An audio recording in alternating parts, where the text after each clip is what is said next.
Radhe Radhe friends, welcome to our YouTube channel. हमने promise किया था कि आज आपके लिए जो चैप्टर 2 है उसका फुल रिविजन टेस्ट लेके आएंगे। ठीक है, सो स्टार्ट करते हैं। यही हमारा रिविजन टेस्ट है, स्टैंडर्ड 8 महाराष्ट्र बोर्ड आपका चल रहा है। पार्ट 1 हमने लिया है। Okay, full revision test 2.1 to 2.3 clear है। चैप्टर 2 का स्टार्ट करते हैं विदाउट लेट। चलो, observe the figure and write the following pairs of angles. आपको इस फिगर को देखना है और आपको क्या करना है, ये जो पेयर्स ऑफ एंगल्स जो लिखे हैं उसे क्या करना है, लिखना है। और क्या है करस्पॉन्डिंग एंगल्स। देखिए ऑलरेडी आपने सब कुछ पढ़ा हुआ है, सब कुछ पढ़ा हुआ है, ये फुल रिवीजन है। हम ये अज्यूम कर रहे हैं कि आपने रिवीजन नहीं किया, आपने फिर से उसे ध्यान नहीं दिया या पूरा ऐसी को वैसी छोड़ दिया, लेकिन नहीं छोड़ना चाहिए। ठीक है, हम यही अज्यूम करके आपको पूरा पढ़ा रहे हैं। सो प्लीज आज का लेक्चर बहुत इंपॉर्टेंट है, बहुत ध्यान दें। ओके, तो देखिए ये करस्पॉन्डिंग एंगल्स, आपसे करस्पॉन्डिंग एंगल्स बोले जा रहे हैं। सबसे पहले तो आपको ये पता होना चाहिए कि करस्पॉन्डिंग एंगल किसे कहते हैं। करस्पॉन्डिंग एंगल मतलब जो एक ही डायरेक्शन पे देखता है। ओके, तो कितने करस्पॉन्डिंग एंगल बनेंगे इस फिगर पे, देखिए ये ए एंड ए। ठीक है, first is angle A and angle M, first आपका बन गया। Okay, second is angle P and angle N, जो कि दोनों की इधर इधर देख रहे हैं। Okay, second is angle P and angle N. Okay, now third is, हम यहाँ डायरेक्ट लिख रहे हैं, आपको आंसर्स में अलग से लिखना है, आप अलग से लिख सकते हैं। ठीक है, now R and angle T. Okay, angle third angle R and angle T. समझ में आ रहा है ना क्या करस्पॉन्डिंग एंगल किसको बोल रहे हैं, क्योंकि एक ही डायरेक्शन पे देखो, ये क्यू भी इधर देख रहा है, एस भी इधर ही देख रहा है। एंगल क्यू, सबको स्मॉल रखा तो इसे क्यों कैपिटल कर दिया यार, जब सब स्मॉल है तो इसे क्यों कैपिटल करें, इसे भी स्मॉल कर देते हो। Angle Q and angle S. Okay, तो हमें करस्पॉन्डिंग जब टू पैरेलल लाइंस को या टू लाइंस को एक लाइन ट्रांसवर्सल लाइन कट करती है, ठीक है, तो कितने आपके करस्पॉन्डिंग एंगल्स बनते हैं, 4 करस्पॉन्डिंग। और टोटल एंगल कितने बनते हैं, 8 एंगल्स बनते हैं। ठीक है, देखिए ये 4 और ये 4, 8 बना। अब आगे देखिए interior alternate angle, interior alternate angle and interior angle much difference. याद रखना, इंटीरियर अल्टरनेट एंगल क्या है, वो अल्टरनेट एंगल का पार्ट है। ओके, तो interior alternate in the sense क्या, अगर एक ट्रांसवर्सल लाइन के इस साइड एक एंगल बना रहे हैं तो एक उस साइड एंगल बनाएगा। ठीक है, तो देखिए angle Q and angle M. Okay, interior पूछ रहा है मतलब अंदर, सिर्फ अंदर का, बाहर काम को छोड़ दो। तो first is angle Q and angle M and the second one is angle P and angle T, angle P and angle T। बस दो ही बनेगा ना, दो ही बनेगा क्योंकि इंटीरियर पार्ट में देखो 4 एंगल्स है, तो पेयर्स बनाओगे तो दो के तो पेयर बनेंगे ना। अब इंटीरियर एंगल, अब पूछ रहा है आपसे interior angle, interior angle in the sense क्या, सी को याद कर लो, सी याद कर लो, बस हो गया। ठीक है, हमने इंटीरियर अल्टरनेट एंगल के लिए क्या याद करते हैं हम, जेड, ऐसे ऐसे इस तरह से। ओके, और करस्पॉन्डिंग एंगल के लिए सीधे एफ पकड़ लो। इंटीरियर एंगल के लिए सी को याद करो। अब इधर सी देखा हमने तो angle Q and angle T, first is angle Q and angle T. Okay, and here यहां से देखो angle P and angle M. Okay, complete, first वाला आपका कंप्लीट हो गया। यही है आपका क्या, फर्स्ट का ये मेन क्वेश्चन। अब आगे आते हैं सेकंड में, देखते हैं बहुत सारे टाइप्स के क्वेश्चंस है, पहले थोड़े थोड़े देखेंगे फिर आगे बढ़ेंगे। Okay, now second one is in the figure line P parallel, यहां पर हमने अभी नाम नहीं दिया क्या, ओके जस्ट a minute, हमने नाम नहीं दिया। ओके, ये line P and this is Q। Okay, और इस लाइन का नाम क्या है हमने,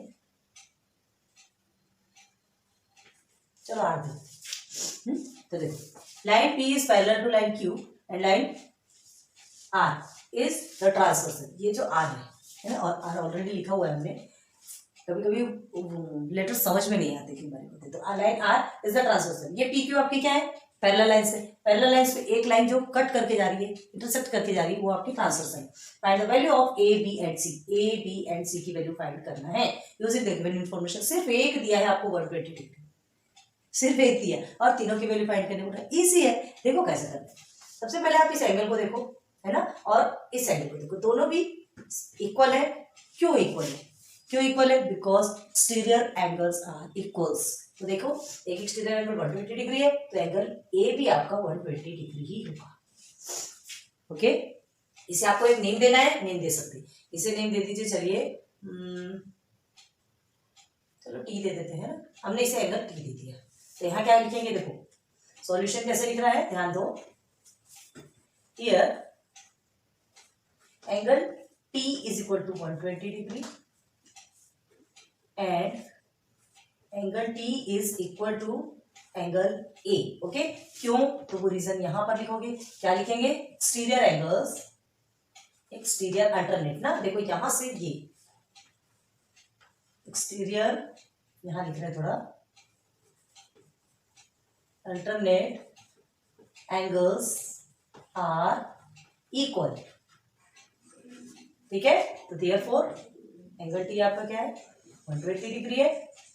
ठीक है, 120 डिग्री है, तो is equal to A. Therefore angle A is equal to 120 degree. तो एक तो आपको मिल गया, एंगल ए आपको मिल गया। ठीक है, अब हमको एंगल बी और सी फाइंड करना है। तो एक को फाइंड करोगे, दूसरा आपको ए भी मिलेगा। कैसे, ध्यान दो, एंगल बी को देखो, angle A and angle B, देखिए एक लीनियर पेयर है। ये देखिए एक लाइन पे है ना, एक लाइन पे दोनों एंगल बन रहे हैं। ठीक है, या तो ट्रांसवर्सल को ध्यान दो, एक लाइन पे दोनों एंगल बन रहे हैं, मतलब ये टोटल कितने का होगा, लीनियर पेयर कितने डिग्री का होता है, टोटल 180 डिग्री का होता है। क्लियर है, तो ए का तो हमें मालूम है, बी का नहीं मालूम, तो हम क्या करेंगे, एंगल से लीनियर पेयर लेंगे। ओके, तो यहां लिखेंगे हम angle, now angle A plus angle B is equal to 180 degree. Angle A का पता है हमें 120 है, एंगल बी नहीं मालूम, देयरफॉर 180 डिग्री। बस एंगल बी यही निकल गया। देखो थोड़ा सा स्पेस की प्रॉब्लम आ रही है, -120, तो एंगल बी निकल गया हमारा कितना, 60 डिग्री। 180 में 120 को माइनस करेंगे तो 60 डिग्री हो गया। ओके, हमारा एंगल बी क्यों लिख रहे हैं यार, 60 डिग्री। Clear, clear. अब ये इसके इक्वल है, वर्टिकली अपोजिट एंगल है ना, वर्टिकली अपोजिट एंगल्स आर भी इक्वल होते हैं। तो ये बी 60 डिग्री है, तो एंगल सी भी आपका क्या होगा, 60 डिग्री। यहाँ लिख के बताते हैं, यहाँ देखो, आप नीचे लिखिएगा। ठीक है,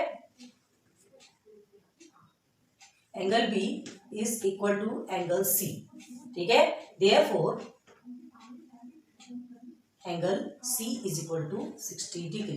क्यों लिखेंगे, पहले यहाँ पे लिखना, सॉरी पहले आप ये angle B is equal to angle C है, तो आप क्यों है वो भी बताओगे। ठीक है, वर्टिकली अपोजिट एंगल,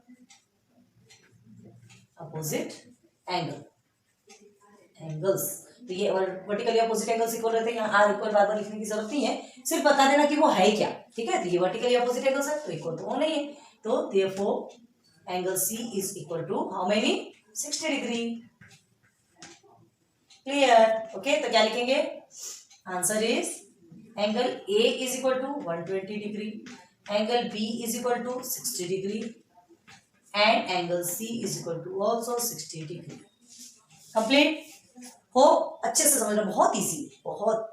अगर आपने लेक्चर देखा होगा स्टार्टिंग से, लेक्चर 1 हमारा जो चैप्टर 2 का जो 2.1 से अगर आपने स्टार्टिंग से देखा होगा ना, तब आपको ये समझेगा। अदरवाइज ये तो फिर हम क्या बना रहे हैं, वो आपके भेजे में ही नहीं घुसने वाले। ठीक है, देखो बार बार समझा रहे हैं, अब आप ये मत समझिए कि डांट रहे हैं कि क्या, लेकिन देखिए सीरियसली बोल रहे हैं कि कोई भी चीज जब तक आपको बेसिक समझेगी नहीं, आप उसे देखेंगे नहीं और डायरेक्ट यहाँ पर आएंगे, तो आपको कुछ भी नहीं समझ में आएगा। सो प्लीज, है ना, लेक्चर जो मेन लेक्चर है, मेन बेसिक है, वो कंसेप्ट क्लियर कीजिए, देन आप यहाँ पे, अदरवाइज मत देखिए वीडियो, फिर हमारे बनाने का कोई मतलब नहीं है कि इतनी मेहनत आपके लिए कर रहे हैं और उसके बाद आप उसका कोई रिजल्ट ही नहीं दे रहे, है ना। आप बहुत अच्छे परसेंट लेके आइए, अच्छे स्कोर्स कीजिए, हमसे हमें बहुत ज्यादा खुशी होगी। चलिए आ जाते हैं क्वेश्चन नंबर 3 में। In figure line L is parallel to line M and line N is transversal. Line देखिए, line L is parallel to line M and line N is transversal. Okay, with the given information find the value of X. X की value find करना है। अब देखो ये दोनों तो देख करके आपको लग रहा है ये है ना, आप क्या करेंगे, यहाँ देखो दोनों भी करस्पॉन्डिंग एंगल है करस्पॉन्डिंग एंगल, इसको एक नेम दे देते, चलिए कोई बात नहीं, ये A B C and D. ठीक है, इसे हमने एक नेम दे दिया। अब इस पॉइंट को भी नेम दे दें, ये ई हो गया, ये एफ हो गया। क्लियर, क्लियर हुआ क्या, समझ में आ रहा है आपको। ओके, अब देखो क्या करना है, ये आपका लाइन एन है, यहाँ पर भी एक नेम दे देते हैं, ये हो गया जी और ये हो गया एच।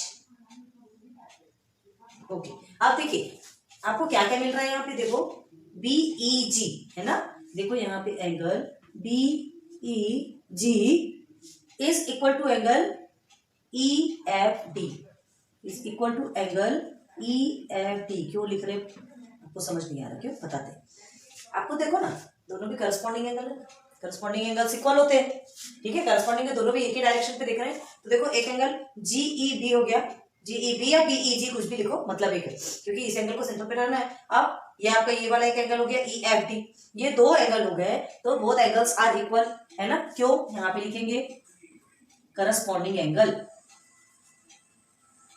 रीजन बताना बहुत जरूरी है, ठीक है, करस्पॉन्डिंग एंगल्स। अब आर इक्वल लिखने की जरूरत है, इक्वल क्योंकि आपने ऑलरेडी यहाँ बताया। तो हमें वैल्यू मिली हुई है, BEG की वैल्यू मिली है 3x एंड EFD की वैल्यू मिली है 45 डिग्री। हमें क्या करना है, x की वैल्यू फाइंड करनी है, ठीक है, पता होना चाहिए x की वैल्यू। तो ये x की वैल्यू फाइंड करने के लिए 3 को हम इधर ट्रांसफर कर देंगे, मल्टीप्लीकेशन पे है ना 3x मतलब क्या होता है 3 मल्टीप्लाई बाई x, ऐसा बोला जाता है। यहाँ कुछ नहीं है, मतलब मल्टीप्लीकेशन, ठीक है। तो ये मल्टीप्लीकेशन है, तो यहाँ ट्रांसफर होकर डिवाइडेशन की प्रोसेस पे चले जाएगा। x इज इक्वल टू 3 1 जा 3 1 जा 3 3 5 जा 15, x इज इक्वल टू 15। बस दिस इज योर आंसर। कितना इजी है ना। आपको नीचे सीन हो रहा कि नहीं, एक बार देख ले, चेक कर ले। ओके, बस यहीं तक चेक है। ओके चलो ठीक है, ये समझ में आ गया, इसी है। चलो question number 4, draw a line L. एक लाइन किस पे लिखी हमने, एक लाइन ड्रॉ करना है, टेक अ पॉइंट ए। चलो पहले एक लाइन ड्रॉ कर लेते हैं, लाइन का name L, okay. Take a point A outside it, अरे अभी तो जस्ट 2.3 में पढ़ा है आपने, है ना। आउटसाइड कहीं भी लिखना है, using set square draw line P parallel to line L passing through A। अब ये हम यहाँ पे सेट स्क्वायर का यूज नहीं करेंगे, क्योंकि हमने 2.3 में बहुत अच्छे से बताया। हाँ, आपको तरीका बता देते हैं। ड्रॉ अ लाइन L हम यहाँ पर लाइन ली है, ठीक है। Take a point A, outside में कहीं भी A ले लेते हैं, चलो ये हमने ले लिया A समझो, okay. Using set square draw line P। अब आपको P एक पैरेलल लाइन, मतलब यहाँ से एक पैरेलल लाइन ड्रॉ करना है, एक पॉइंट P लेना है, नहीं पॉइंट A लेना है। तो ये A हमने लिया, इसको ये हमारा नाम हो गया A, दे दिया हमने। अब उसके बाद सेट स्क्वायर का यूज करना है, ठीक है। तो कैसे सेट स्क्वायर का यूज करते हैं, ये तो हमने ऑलरेडी आपको सिखाया था, नहीं करें क्या, चलो कर लेते हैं, कोई बात नहीं। तो देखिए क्या करना है यहाँ पर, ये देखो, ये हमने क्या बोला था आपसे, जस्ट इस लाइन के एकदम एग्जैक्ट में आप इस तरह से रखेंगे थोड़ा सा, हाँ ठीक है। अब ये जो पॉइंट है ना, इस पॉइंट पे इस सेट स्क्वायर को क्या करना है, हमें exact line point two point आना चाहिए, ये देखना है हमको ना, यहाँ पे लाइन बिल्कुल एग्जैक्ट आनी चाहिए, वो देखना है, ओके एकदम बराबर आया। अब बस हमें क्या करना है, ये जो सेकंड वाले सेट स्क्वायर है, सेकंड वाले जो ट्रायंगल का सेट स्क्वायर है, इससे हमें एक लाइन ड्रॉ कर देनी है ना, उस पॉइंट के ऊपर ही रखना है, बस हटा लो दोनों को। सेट स्क्वायर का अच्छा यूज बताया वैसे, ऐसा नहीं कि आपको जब सीधे स्केल से ड्रॉ करने, सीधे सीधे आपने ले लिया और स्केल से ड्रॉ कर दिया, ऐसा नहीं, ठीक है, ध्यान देना। तो ये आपको पॉइंट है, अब आप स्केल लेंगे, हम इसी से ही कर देते हैं, यहां से लो और ऐसे आगे थोड़ा सा एक्सटेंड कर दो, ओके। इधर भी थोड़ा सा बढ़ा लो, आपकी मर्जी। क्या पूछा गया, अब आगे ड्रॉ लाइन P, है ना, ये लाइन को नाम क्या दिया गया, P parallel to line L, हो गया। P पैरेलल हो गया लाइन L के पासिंग थ्रू A से पासिंग हो रहा है, क्लियर हो गया। तो बस इतना ही बनाना है, इसमें और ज्यादा नहीं करना है, क्लियर हो गया, यही है आपका। तो ये क्या है, सेट स्क्वायर का यूज करके आपको लाइन ड्रॉ कर देंगे, बस इसमें स्टेटमेंट वगैरह कुछ भी लिखने की जरूरत नहीं है। स्टेटमेंट लिखना हो तो भी आपकी मर्जी, 2.3 में स्टेटमेंट बहुत अच्छे से बताया, वहां से जाइए, है ना, सर्च कीजिए थोड़ा सा, प्लेलिस्ट में थोड़ा तो मेहनत क्या करना है, प्लेलिस्ट खोलेंगे तो आपको वैसे ही दिख जाने वाला है, ओके। तो चलो ये चारों को नोट डाउन करो, और फिर इसके बाद फिर नेक्स्ट क्वेश्चन पे चलते हैं। देखते हैं एमसीक्यू टाइप्स कुछ क्वेश्चंस, ठीक है, ये भी बहुत जरूरी है आपके लिए। एमसीक्यू टाइप्स क्वेश्चंस आपके हाफ मार्क्स 1 मार्क्स आते ही है ना, और बहुत कंपलसरी होते हैं, ओके। तो ध्यान दो, choose the answers of the questions. देखिए in the figure line L is parallel to line M, ये फिगर दिया हुआ है, line L is parallel to line M, बहुत ध्यान दो please. And line N is transversal, line N क्या है आपका, लाइन N, जिसे हमने ये आपका लाइन को हमने नाम दे दिया N, okay. If triangle sorry angle ABC is equal to A degree, ABC है ना, ये कितना है ABC आपका, angle ABC is equal to A degree मिला हुआ है आपको, angle BFG, angle BFG is equal to 50 degree, okay. Then find the value of A, कितना इजीली फाइंड कर सकते हो, कैसे फाइंड करोगे, चलो कंफ्यूजन हो रहा है, देखो पूरा ऑप्शंस आपको ऑलरेडी गिवन है, इजीली सॉल्व करो, ध्यान दो। देखो ये क्या है आपका 50 डिग्री है, जो मिला है उससे हमको इस एंगल ए को फाइंड करना है, मतलब इस एंगल की वैल्यू क्या है, एंगल ए की वैल्यू क्या है वो फाइंड करना है। तो देखो ये आपको 50 डिग्री मिला हुआ है, क्लियर है, 50 डिग्री मिला हुआ है, ये जो 50 डिग्री है और ये जो एंगल है, आपको क्या करना है, एंगल ए जो है, ये जो एंगल है, ये एंगल सॉरी एंगल नहीं बोलते, ये एंगल बी की जो डिग्री ए डिग्री दी गई है, तो इसकी डिग्री क्या होगी, इसकी डिग्री भी होगी ए डिग्री। क्यों होगी, वर्टिकली अपोजिट एंगल। ठीक है, ठीक है, तो आप क्या बोलोगे, एंगल ए बी सी, यहां लिखेंगे here angle A B C is equal to angle A P D, equal to angle A P T. अब क्यों है वो भी बताओगे, वर्टिकली अपोजिट एंगल। मिल गया आपको पूरा, सुन ये ए डिग्री मिल गया और ये मतलब दोनों भी एंगल के मिल गए, vertically opposite angles. Clear, okay. अब देखो वर्टिकली अपोजिट एंगल्स, अब ये मिल गया, तो अब ये दोनों को फाइंड करो, आपको ए डिग्री ऑलरेडी मिलेगा। तो ये दोनों क्या है, इंटीरियर एंगल है। ठीक है, तो इंटीरियर एंगल भी क्या होते हैं, एक दूसरे के इक्वल होते हैं। तो यहाँ क्या लिखोगे आप, एंगल जी एफ बी या बी एफ जी, जो भी लिखना है ना, angle B F G is equal to angle, ये किसके इक्वल है, D B F, angle D B F. इसलिए ना नाम देना बहुत जरूरी रहता है, पता है क्या, जल्दी समझ में आता है। अब ये इक्वल क्यों है, तो क्या बताएंगे हम, इंटीरियर एंगल्स। यहां हम रीजन क्या बताएंगे, इंटीरियर एंगल्स। Clear, okay. ये आपका वर्टिकली अपोजिट एंगल था, तो ये देखो आपको ये भी हमें ए डिग्री मिली। ठीक है, अब ये दोनों इंटीरियर एंगल है, इस एंगल को देख रहे हैं ना अभी हम इस एंगल को देख रहे हैं। ठीक है, तो ये दोनों का प्लस करने पे आपको क्या होगा, हाँ सॉरी ये इक्वल नहीं करेगा, सॉरी गलत करके हमने, ये दोनों प्लस 180 डिग्री है ना, एक minute, angle B F G, ये दोनों का प्लस करना है, तो एंगल आपको क्या है, B F G plus angle कौन सा लेना है, ये वाला ले लिया ना अभी से, F B D. Okay, angle F B D is equal to 180 degree. Okay, ये ऐसा लेना है क्योंकि इंटीरियर एंगल कैसा 180 डिग्री के बराबर होता है। एक वैल्यू मिली हुई है बी एफ जी की, क्या है आपको 50 डिग्री। ओके, एंड प्लस इसकी वैल्यू नहीं मिली है, ए डिग्री की तो वैल्यू फाइंड करना है ना, यही तो निकालना है आपको, is equal to 180 degree. Okay, तो ए को एज इट इज रहने दीजिए, 180 माइनस 50, चलो निकल गई ए की वैल्यू, कितनी इजीली निकली। अब 180 में 50 को माइनस करोगे तो कितना आएगा आपका, 180 में 50 को माइनस करेंगे तो पाएंगे 130 डिग्री। कहीं तो भी ऑप्शन है क्या, यस ऑप्शन है ना, option D is correct answer. देखो एक बार चेक कर लो, सही लग रहा है आपको, ठीक है, ओके, समझ आ गया ना कैसे करना है। देखो ये हमारा एंगल हमको फाइंड करना था, तो ये हमारा 130 है, तो ये ऑब्वियसली आपको 130 होगा ही, क्योंकि अभी हमने बताया vertically opposite angles are equals. Okay, चलो तो ये फर्स्ट कंप्लीट। सेकंड में आ जाओ, in the figure line A is parallel to line B. ये आपको एक फिगर दिया है, फिगर आपको बराबर दिख रहा है कि नहीं, ओके एकदम क्लियर।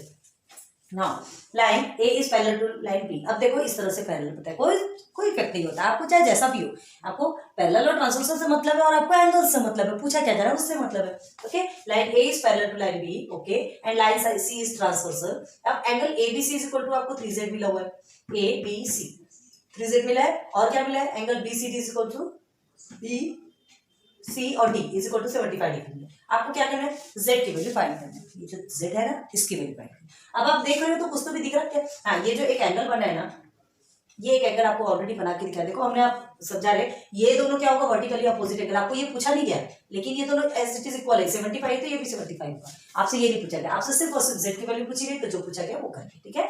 चलो क्या करेंगे हम, ये alternate angles, interior alternate angle है ना, अंदर के है, तो क्या करेंगे, एंगल ए बी सी यही है। Okay, here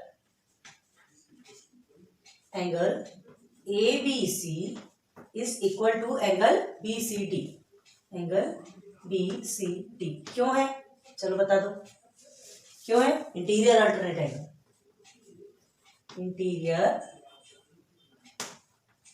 alternate angle, interior alternate angles are equal. Okay, तो चलो एंगल ए बी सी की वैल्यू क्या मिली आपको, 3z मिली हुई है, देयरफॉर ऐसे लिखते हैं, is equal to angle B C D की वैल्यू मिली आपको 75। हमको क्या करना है, z की वैल्यू फाइंड करना है, तो क्या करेंगे यहाँ पे देखो कितना इजीली आपको समझ में आ रहा है, 3 यहाँ मल्टीप्लिकेशन के प्रोसेसर पे, इधर जाके डिवाइडेशन के प्रोसेस पे हो जाएगा। ओके, चलिए मिल गई z की वैल्यू 3 1 सा। देखो इसको आप ये आपका एमसीक्यू टाइप्स क्वेश्चन है, ठीक है, आप नहीं सॉल्व करोगे आपकी प्रॉब्लम, लेकिन सॉल्व करना ज्यादा अच्छा, सॉल्व करके फिर आप आंसर फाइंड कीजिए ना। आप इसे रफ में करके और उसके बाद फिर यहाँ से टिक कर देंगे तो वो अच्छी बात नहीं है, ठीक है। पूरा सॉल्यूशन दीजिए। तो देखो क्या होगा यहाँ पे, 3 1 3, then 3 2 6 and 3 5 15, z is equal to 25। देख लीजिए टाइम तो z is equal to 25 option है क्या, option A is correct. Clear, okay, ज्यादा नहीं जाना है, आगे आ जाइए। In the value of x is 70 degree, x की वैल्यू 70 डिग्री दी गई है, हम ऑलरेडी लिख देते हैं x की वैल्यू 70 डिग्री दी गई है। Then what should be the value of y, ये y की वैल्यू फाइंड करना है। In order to get line L is parallel to line M, okay, और इसे हमने ट्रांसवर्सल को चलो हमने नाम दे दिया N।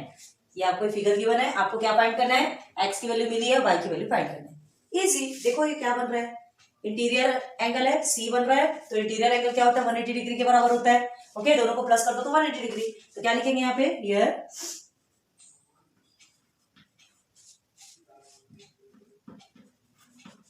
इंटीरियर एंगल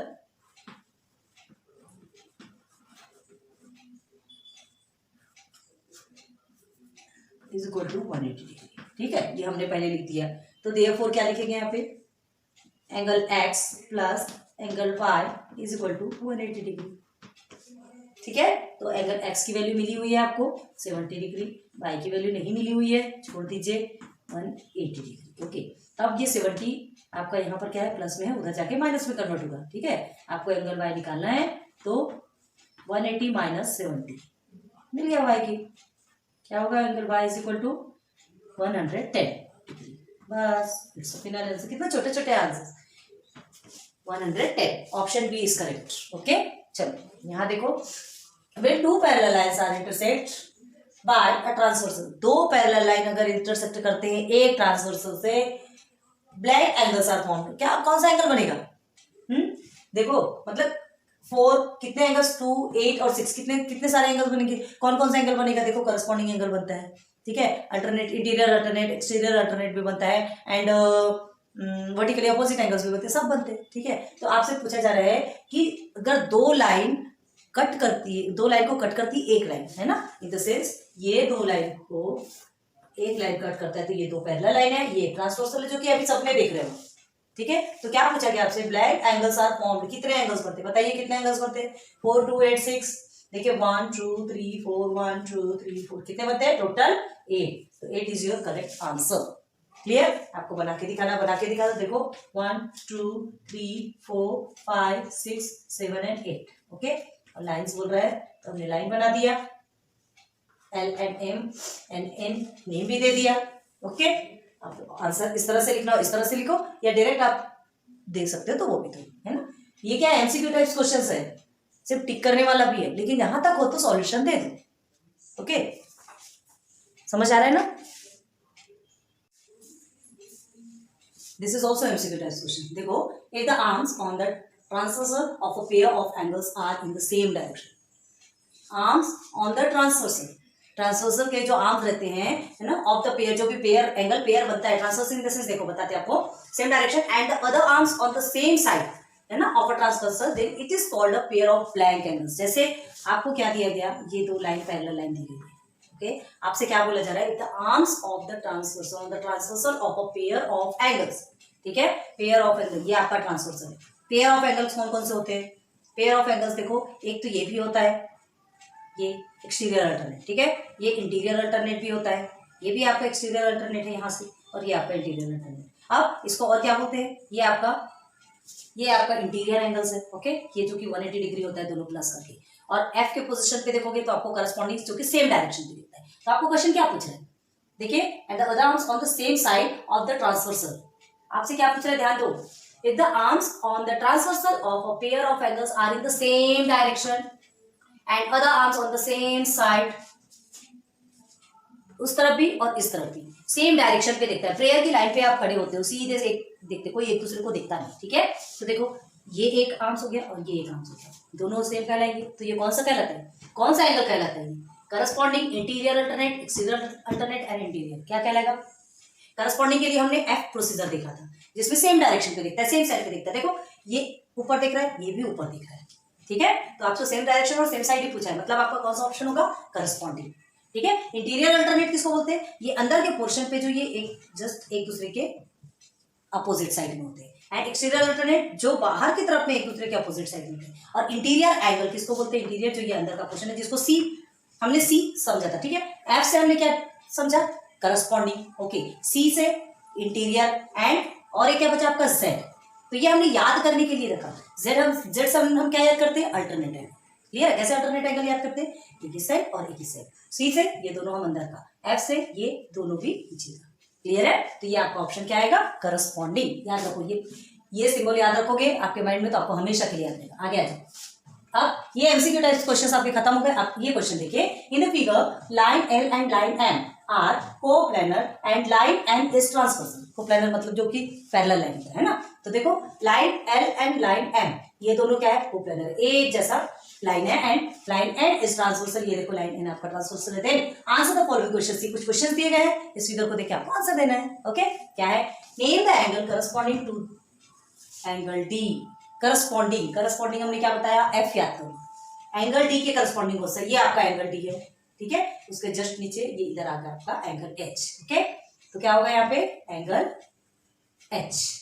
जो आपसे क्वेश्चन पूछा गया उस तरह ही आंसर देना है। Same, name the angle which is interior alternate pair to angle C.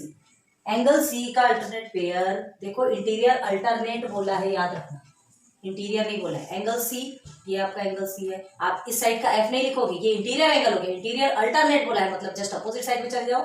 Answer is angle E. Okay, now name the angle opposite to angle C. अब एंगल सी के अपोजिट कौन है, बस आ जाओ फिर से एंगल सी में। अब अपोजिट मतलब ये इधर इसको अपोजिट नहीं मानती, ये अल्टरनेट है, ये अपोजिट मतलब इधर, तो ये क्या हो गया आपका angle A. Okay, just opposite, vertically opposite जिसको बोलते हैं। And name the angle which is exterior alternate pair to angle A. ये इज एंगल ए, ये एंगल ए है। Exterior alternate pair, exterior alternate मतलब ये बाहर का है तो वो भी बाहर का होना चाहिए, तो ये हो गया आपका ए, तो ये आपका जी, ठीक है। तो ये is angle G. Clear, question complete हुआ। Draw a line M, draw a line L which is parallel to line M at a distance of 5.5 cm from it. Already किया है 2.3 में, है ना। आपको एक लाइन ड्रॉ करना है, उसके बाद दूसरी लाइन कैसे ड्रॉ करना है, लाइन एल भी ड्रॉ करना है, which is parallel to line M, जो कि लाइन एम के पैरेलल होगी। सीधे सीधे इसके पकड़ के नहीं खींचना है, समझे ना। हाँ, eight a distance of 5.5 centimetre from it, ठीक है। उसका डिस्टेंस कितना होना चाहिए, 5.5। तो इसका प्रोसीजर हमने बताया आपको। ओके, जैसे देखिए हमने एक लाइन ड्रॉ की, फ्री हैंड से ड्रॉ करें, आपको स्केल से ड्रॉ करनी है, ठीक है। ओके, अब ये लाइन का नाम क्या दिया है, एम। ओके, अब आपको 5.5 सेंटीमीटर का डिस्टेंस लेना है ना। 5.5 सेंटीमीटर के डिस्टेंस पे एक पैरेलल लाइन बननी चाहिए। कैसे बनाना है, तो आप क्या करोगे इसके लिए, चलो इस लाइन पे हमें कहीं भी हम 2 पॉइंट लेंगे, ए एंड बी। ओके, और उससे एक सीधी सीधी स्टैंड लाइन खींचेंगे। कैसे स्टैंड लाइन खींचेंगे, स्केल कहाँ चला गया, चलो कोई बात नहीं, ये भी स्केल का काम करता है। ये हमने सीधी सीधी लाइन ड्रॉ की। ओके, और यहाँ पर भी हम सीधी सीधी लाइन ड्रॉ करेंगे। अभी 5.5 से मतलब नहीं है, अभी सीधी लाइन ड्रॉ करना है। ओके, तो ये हमने सीधी लाइन ड्रॉ कर ली। क्लियर, अब देखो आपको करना क्या है, आपको ये कंपास लेना है, याद है 2.3 देखा है आपने, ये कंपास लेना है, स्केल के ऊपर रख के 5.5 का मेजरमेंट इसमें बनाना है, ठीक है। तो ये स्केल के ऊपर हमने रखा, देखो यहां से भी आपको 5.5 का मिलेगा।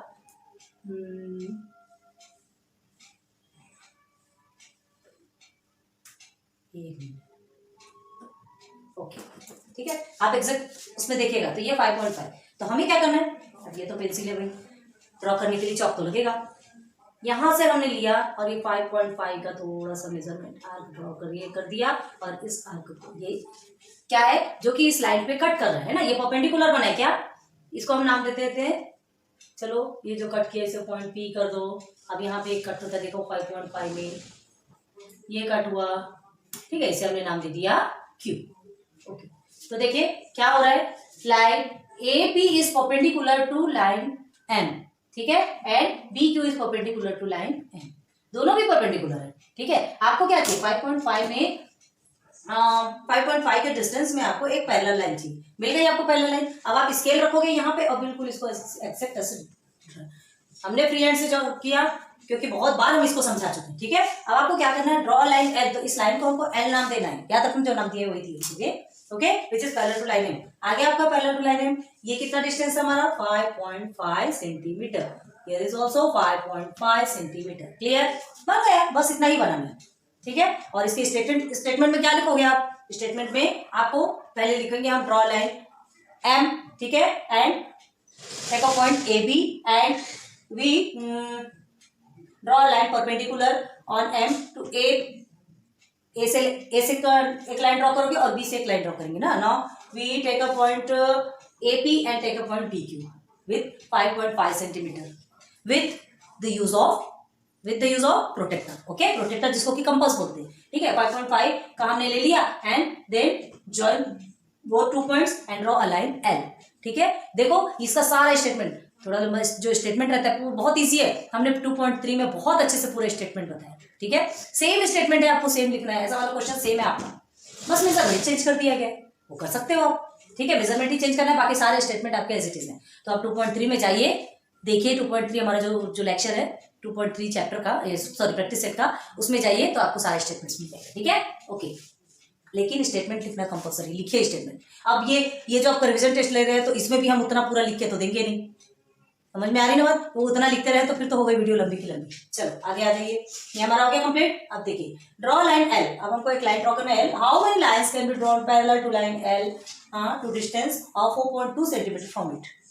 मतलब आपसे क्या पूछ रहा है, एक लाइन एल ड्रॉ करना है, ओके, हम सब फ्री हैंड से कर रहे हैं, इसके स्केल का यूज करके बहुत पता है हमें। Okay, how many lines can be drawn parallel to line L at a distance of 4.2। 4.2 के डिस्टेंस में आपसे क्या पूछ रहा है, कितनी लाइन ड्रॉ होगी, कितनी लाइन पैरेलल बनेगी। तो भाई देखो ना, यहाँ देखो ये जैसे 5.5 है, आप 4.4 का ले लो, 4.2 का लोगे, समझिए आपको 4.2 हम एक यहाँ हो गया और इसका पैरेलल ये किया, तो कितने बनेंगे, क्या पूछ रहा है, how many lines can be drawn parallel, कितने पैरेलल लाइंस खींच सकते हो टू लाइन एल, कितने लाइन खींचेंगे, आपसे क्या पूछ रहे हैं, देखो eight a distance of 4.2 centimetre, तो देखो एक यहाँ खींचोगे एक यहाँ खींचोगे, जो कि आपको पैरेलल लाइन देगा। तो कितने आएंगे आंसर, आंसर इज 2, ठीक है, 2 पैरेलल लाइन। देखो how many lines can be drawn parallel to line L at a distance of 4.2 के डिस्टेंस में हम जब बनाएंगे तो कितने पैरेलल लाइन बनेंगे, 1 and 2, दोनों है 4.2 के डिस्टेंस पे, ये भी है इसके डिस्टेंस 4.2 की दूरी पे है और ये इसके 4.2 की दूरी पे। क्लियर हुआ, समझ में आ रहा कि नहीं। आप इसको आप नेम दे दो, चाहे ए बी दे दो और पी क्यू दे दो इसी में, ठीक है। Using set square draw the lines लिखा है, सेट स्क्वायर का यूज करके भी हमने बताया आपको क्या करोगे, बस यही है, यहां से हमने ऐसे सीधे सीधे रखा,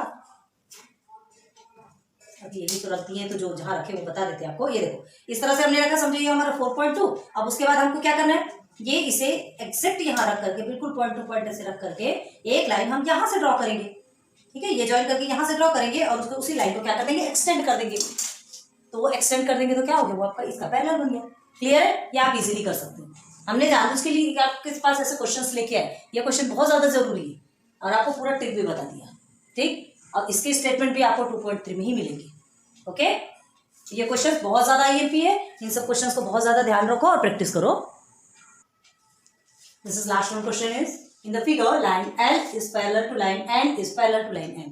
कुछ याद आया, अभी 2.3 में हमने क्लियर किया था इसे, सेम क्वेश्चन है ना। तो देखो line L is parallel to line N is parallel to line M, मतलब तीनों एक दूसरे के पैरेलल, तीनों एक दूसरे को कहीं तक भी चाहे टच नहीं करेंगे, okay. If SQP is equal to 120 degree, SQP is equal to 120 degree, and WRP is equal to 150 degree, and QPR is equal to X degree, QPR X degree। तो हमको X फाइंड करना है, बताया था हमने। हम क्या बोल रहे हैं, देखो ध्यान दें, ये एक आपका C बन रहा है ना, थोड़ा सा इस तरह से C बना है, क्लियर है। और एक C कैसा बना है, ऐसे ऐसे ऐसे, ये नीचे का, मतलब इंटीरियर एंगल्स आपको फाइंड करना है पहले, ओके, तब कहीं जाके एक्स की डिग्री मिलेगी। चलो ठीक है, इंटीरियर एंगल फाइंड करेंगे तो हम क्या करते हैं, इसे ए डिनोट कर देते हैं, स्मॉल ए, और इसे स्मॉल बी डिनोट करते हैं। ये एक एंगल आपका इस साइड का और ये पूरा मिला के एक्स है ना, हमको ये पूरा मिला के जो पूरा एंगल है ना, इसकी वैल्यू कितनी है ना, मतलब हाँ इसमें कितनी डिग्री आएगी ये आपको फाइंड करना है। तो पहले ए डिग्री अलग से फाइंड करेंगे इतने पोर्शन का और फिर इतने पोर्शन का, क्लियर है। तो इंटीरियर एंगल बना, तो interior angle in the sense 180 degree के बराबर होता है, ओके। तो क्या लिखेंगे यहाँ पे, देखो सॉल्यूशन पे कैसे लिखोगे, ये आपका सॉल्यूशन, देखिए सॉल्यूशन क्या लिखेंगे हम, SQP, ठीक है, here angle SQP plus QPT, angle QPT is equal to 180 degree. One क्यों? Interior angle. ओके, तो यहां लिखेंगे इंटीरियर एंगल। ओके, अब SQP क्या दिया है आपको? मेजरमेंट दिया है SQP का 120। ठीक है, QPT हमने A डिनोट किया is equal to 180 degree. Okay, then A यही रहेगा आपका 120, ट्रांसफर होगा तो माइनस में कन्वर्ट हो जाएगा। तो A इज इक्वल टू कितना होगा? 180 में से 120 को माइनस करोगे तो कितना आएगा? 60 आएगा। 60 मिल गई हमको। A की डिग्री कितनी मिल गई आपको? 60। ओके, अब हमें क्या फाइंड करना है? अब उसको छोड़ दो, उसका काम खत्म। अब यहाँ आ जाओ। ठीक, इसमें देखेंगे नाउ लिखो, एंड लिखो, जो भी हो, है ना। एंगल कौन सा है यहाँ पर? WRP, angle WRP plus angle RPT, RPT is equal to 180 degree. Same है दोनों, ठीक है। ओके, WRP गिवन है आपको 150 डिग्री और RPT नहीं मानो, सॉरी ये B है ना, हाँ ये B है। Okay, then again 180 degree. बस B फाइंड करना है हमें, जैसे कि हमने सपोज लिया है ना। ओके, 180 माइनस 150, तो B इज इक्वल टू कितना निकल के आएगा आपका? 180 में से 150 को माइनस करेंगे तो आपका निकल के आता है 30। ये एक मिल गया, ये दो मिल गया। ठीक है, ये दोनों का काम है आपको। B हमारा कितना निकल के आया? 30। बस ये दो को प्लस करोगे आपका x निकल जाएगा। क्लियर? तो चलो देयरफॉर लिखो, देयरफॉर यहाँ angle A plus angle B is equal to angle x। ठीक है, angle A plus angle B is equal to angle x। पूरा चाहिए ना, तो एंगल A आपको कितना मिला? 60 degree and angle B is 30 degree is equal to 90 degree. तो ये पूरा एंगल कितने का होगा? x इज इक्वल टू क्या होगा? 90 डिग्री। ठीक है, तो therefore x is equal to 90 degree. अरे यहाँ क्यों लिख रहे हैं? तो ये x लेंगे ना, एंगल x। ओके, तो therefore 90 is equal to angle x, या तो सीधे सीधे लिख लो, x is equal to angle x is equal to 90 degree. हो गया? सीन हो रहा क्या आपको नीचे? ओके, चलो ठीक है, x इज इक्वल टू आपको 90 डिग्री निकल के आ गया। ओके, कंप्लीट हुआ? आया समझ में? ठीक, तो ये आज आपका पूरा chapter 2 complete, full revision test के साथ कंप्लीट सारे क्वेश्चंस आपको करवाए हैं। 2.1 से लेकर 2.3 तक के पूरा बेसिक भी समझाया, सब कुछ समझाया। प्लीज बहुत मेहनत कीजिए, ठीक है। एंड उसके बाद 2.1 से 2.3 तक का जितना भी आपका था उसे पूरा एक साथ लेके आए, मर्ज किया और मेन जो क्वेश्चंस थे रिवीजन टेस्ट के बेस पे जो हमको सॉल्व करना था वो हमने आपको करवाया। हमने जो प्रॉमिस किया वो हम कंप्लीट करेंगे। अब हम एक प्रॉमिस आपसे लेते हैं, अब आप कितना कंप्लीट करते हैं वो हम तो ले जाते हैं। कमेंट सेक्शन पे बताएंगे आपको कितने परसेंट आते हैं, आपको पढ़ाई कैसी लगी, पढ़ाई कर रहे हैं कि नहीं, आप हमारे वीडियोस देख करके प्रैक्टिस कर रहे हैं कि नहीं। जब कुछ बताएंगे तभी तो हमको समझ में आएगा, ठीक है। लेकिन हमको बस एक प्रॉमिस कर दीजिए कि आपको मार्क्स स्कोर इतने अच्छे लाइए कि आपके पेरेंट्स आपसे आप पे गर्व करने लगे। ओके, चलिए, तो आज का ये लेक्चर यहीं कंप्लीट होता है। So thanks for watching my videos. फिर मिलेंगे नेक्स्ट लेक्चर पे फ्रेश मूड के साथ में, फ्रेश चैप्टर के साथ में, चैप्टर नंबर 3। ओके, ये नोट डाउन करो। फिर मिलेंगे, तब तक के लिए bye, best of luck, Radhe Radhe.